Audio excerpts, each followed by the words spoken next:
ఏడాదిలోని మాసాలన్నింట్లో కార్తీక మాసమే ఎందుకు పరమ పవిత్రమైనది? ఈ నెల గొప్పదనం ఏమిటి?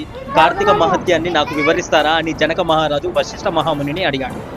వశిష్ఠ మహాముని చిన్న చిరునవ్వు నవ్వి, ఓ రాజా, తప్పక నీ సందేహాన్ని తీర్చగలను. నేను చెప్పబోయే వ్రతకథ సకల మానవాళి ఆచరించదగినది, సకల పాపాలను హరించేది.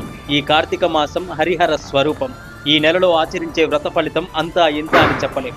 వినడానికి కూడా ఆనందదాయకమైనది.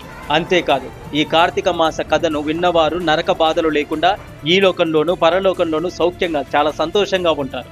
నీలాంటి సర్వజ్ఞులు ఈ కథను గురించి అడిగి తెలుసుకోవడం శుభప్రదం. శ్రద్ధగా ఆలకించు అని చెప్పడం మొదలుపెట్టారు వశిష్ఠ మహాముని.